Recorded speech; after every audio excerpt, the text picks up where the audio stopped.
We are live with Skidmore-Tynan ISD at the Debo Special Event Center, and we are watching at the moment Coach Pena and I, the Lady Cats varsity winning 39-9. And if I'm correct, Coach, the JV took care of business, limiting the Premont Cowgirls to 1 point. And over in the old gym, you headed your team to a 53-37 win, 4 in a row, Coach. So talk about your boys.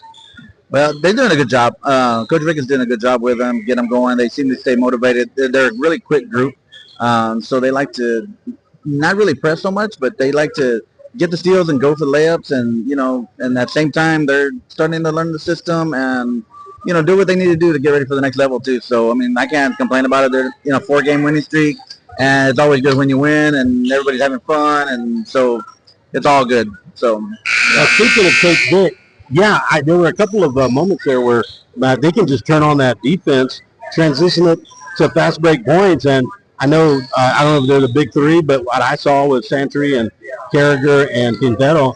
And then you got you guys inside muscling, in the paint as well. So great job for Coach Vic.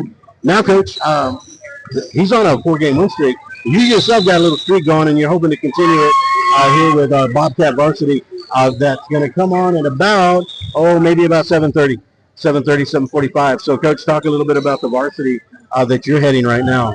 Well, we're coming together as a team. Like I said, I'm the new coach this year, and I'm coming over from the girls' side, and we're just trying to keep everything that we did on the girls' side. We're trying to bring it to the boys' side because it worked for us there, so we're going to do that here. And the boys are buying into it. So they're getting better every game. We probably should have had a 3-game winning streak by now, but we're young, and the expectations aren't really high. The expectations are we need to get the program back to where it was before, and that's what we're trying to work for. The boys are working hard. They get after it. We had a really good game. A couple games ago we lost to Oswald Tivoli. Probably should have won that game, but we let it slip by. But then we came back the other night and beat up on Benavides pretty good, and we had a heck of a ball game. We made 10 3-pointers that night. It was really good.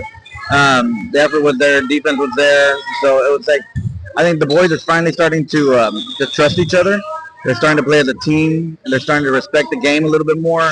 I think it's little by little it's coming together. It's like right now it's not all about wins and losses. Right now it's about learning the system, getting it ready, and hopefully build it for the future a little bit, and go with it because you've seen the JV what they can do. So we got people coming up. We got people that can fill in as we go. So I mean, and we're filtering that down all the way from the high school all the way down to junior high level. Junior high level's doing the same thing we're doing at the high school level. We're not sugarcoating it. We're not trying to make it easy for everybody. We want to get them as much knowledge of the game as we can, and that way they're ready to go, and it's not so hard for me when they get up here. But I mean, I help out Coach Salinas down at the junior high level. I come in and practices in the morning every now and then and just kind of look in on them, and so everything's coming together. I mean, our motto this year is RTT, and and it stands for respect, trust, and team is the thing. And and I've told them it's like the respect comes. You got to respect your teammates, your coaches, your officials, your fans, everybody, and then you got to learn to trust each other. You have to learn to trust. If you can't trust each other, you're not going to win, or you're not going to be successful. And then all that builds up into having that team concept. So that's what we're looking for. And like I said, it's building. It's working. I see it working. We're constantly we're getting better every game. And the attitude's been great. The atmosphere's been real good. The kids have been having fun. And like I said, it kind of helped. We don't have a lot of high expectations. We want to get to the playoffs, but it's not a do or die situation if we don't get there. If we get there, great. But I'm not pushing that right now. I want them to learn the game and get it right, and just get it going, get it started again. So hopefully that works. So, Coach, you mentioned that you came from working with the girls program and now with the boys. What is the biggest difference? I'm curious when you work with the two. The girls listen better. I will say that. The girls do listen a lot more.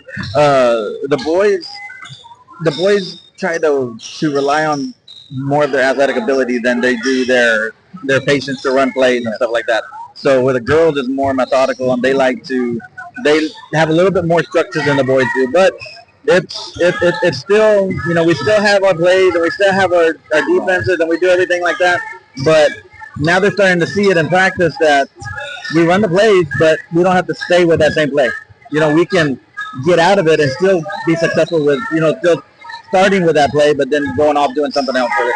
So it's good. It's not everything that we're doing is working. So I mean, the shots are there. We're doing the driving and kicking it out, doing all that other stuff, and I can't complain. I told the boys that if you're open, shoot it. You can't win if you don't shoot. So I don't complain. If they take a good 3-point shot, I'm not going to complain. I don't care who it is on the court. So absolutely. So December 16th, and I don't mean to put you on the spot, Coach, but I know with the girls, the Lady Cats, Rufio here at the Dubo Special Event Center, district begins. I know with the boys it starts a little bit later, usually like a week or so later. We start January 2nd is our first game. Our first district game, yes. Okay. We'll play Woodboro here. You heard it there. I'm already getting some requests. Obviously, you wanted me to head over and maybe bring our audience to junior high game, and I'll do that on Monday. But also softball is down the road too. So I know Coach Gonzalez and some of the girls stopped me on the way in here. Hey, are you going to come get our games? And I'm like, I haven't finished basketball season. Yeah. I think they're doing winter league or something like that in softball. But absolutely. So January the 2nd for the boys, and then December 16th, next Tuesday, the girls start district. But this is Coach Adrian Pena, and Coach, great win tonight. I know I'm gonna enjoy tonight's game coming up, but I had a blast over with the junior varsity boys. They're having fun. That's what I saw. They're having fun. They're having fun. They're learning to play the game together also. So and like I said, that's what we want to do, build it down there, and then that way we're ready to go when they get up to the next level. So that's what it is. Absolutely. Yep. So this is SC Bobcat Nation, and we'll be back on SC Bobcat Nation in a little bit to cover the Skidmore-Tynan Bobcats varsity against Premont and the Cowboys. Right now, we're watching the Skidmore-Tynan Lady Cats varsity 43-11 leading, and we're hoping to sweep for the night, Coach. I hope